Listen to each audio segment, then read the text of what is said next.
최근 정신질 환자가 강력범죄를 저지르는 사건이 잇따르면서 정신질 환자 자체를 두려워하는 풍토가 확산하고 있습니다. 그러나 정신질 환자의 사회 연착륙과 자립을 돕는 제도는 거의 없다시피 한데요. 이런 상황에서 정신질 환자를 배척하면 오히려 이들을 고립시키고 위험한 상황에 빠지도록 한다는 지적이 나오고 있습니다. 강민경 기자입니다. 분당 서현역 흉기난동 피의자인 최원종은 3년 전 조현성 인격 장애를 진단받았습니다. 제 집 주변에 조직 스토커들이 많이 있다고 생각했거든요. 이튿날 대전에서 교사에게 흉기를 휘두른 A씨 역시 조현병 환자였습니다. 두 명의 공통점은 치료를 중단했고 사회에서 고립돼 병세가 악화한 끝에 범행을 저질렀다는 겁니다. 환자의 치료와 사회 복귀를 도울 제도적 뒷받침은 부족한데 정신질환자 범죄가 잇따르며 대중의 두려움만 커지는 현실을 상징적으로 보여줍니다.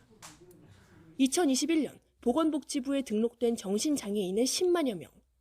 같은 기간 의료기관에서 치료받은 중증 정신질환 환자는 50만 명 정도입니다. 정부가 나서 지속적으로 관리해야 할 정신질환자가 더 있을 것으로 추정되는 이유입니다.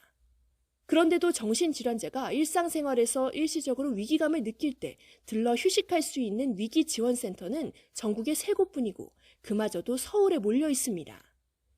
안정적인 회복 단계에 접어든 정신질환자에게 사회복귀 훈련 프로그램을 제공하는 정신재활시설도 지난 6월 기준 349곳으로 5년 전인 2018년보다 고작 1곳 늘었습니다.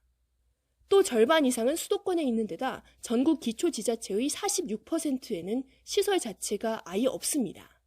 정신질환자가 퇴원하고 나면 사실상 치료 절벽에 홀로 내몰려 재발하기 쉬운 환경에 던져지는 셈입니다.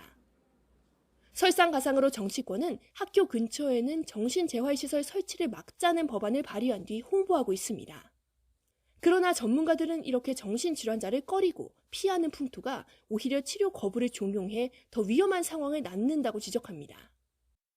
일상생활을 살아가는데 좀 지원을 해주는 이런 도움체계가 있어야 되는데 그런 도움체계가 전혀 없다 보니까 집에만 있게 되고 집에 있다 보니까 가족들하고 문제가 생기고 그러니까 이분들이 이제 집 밖에 나가게 되고 그러니까 이분들이 지역에서 정신증으로 이제 돌아다니시는 거죠.